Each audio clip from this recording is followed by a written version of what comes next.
is taking place in a number of postcodes to try to catch cases of the South African variant. So how worried should we be? Ross Atkins reports. Tackling the variants of Covid-19 has become central to this pandemic. In England, everyone in certain postcodes is being asked to get a test. In Brazil, the city of Manaus is seeing a death toll that's rising. In South Africa, hospitals are running out of oxygen. Understandably, there's fear of how this virus is mutating. But how worried should we be? I'm more worried than I was. It's sort of incrementally scarier than where we were a month or two ago. Let's be clear. What's happening is normal. Viruses do mutate. They change all the time. The variants were expected, but they still pose a problem for a number of reasons. First, some are more transmissible. Studies like this one from The Lancet show that the UK variant spreads up to 70% faster. And there's another concern.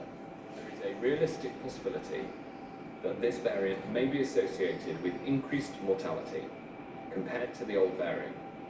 Faster spreading, potentially more deadly. Then there's how we defend ourselves. People who've been vaccinated or who've had Covid-19 already have antibodies in their blood which give them protection. But it's possible these antibodies may not resist all variants equally. The virus seems able to evade that immune response, evade that immunity from having been previously infected, and infect you again. But as well as these concerns, there's better news too. Pfizer and Moderna have both announced their vaccines still work against new variants. We're expecting trial data from AstraZeneca too. But if that's now, what about the future?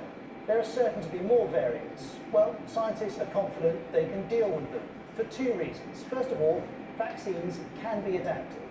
It is actually a relatively straightforward process. It only takes a matter of months rather than the huge efforts that everyone went through last year. And second, case numbers in the UK are falling. The national lockdown means these variants are infecting fewer people, and that's bought some time. As long as we manage to roll out the vaccine effectively to all vulnerable people, it shouldn't have too much of an impact going forward. There can be no doubt that variants have complicated this pandemic. They'll be a feature of life for months, if not years to come. But we should emphasise, scientists remain confident that in time, the virus in all its forms can and will be contained.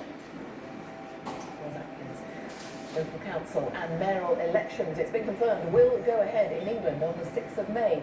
Police and Crime Commissioner elections will also take place in England and Wales.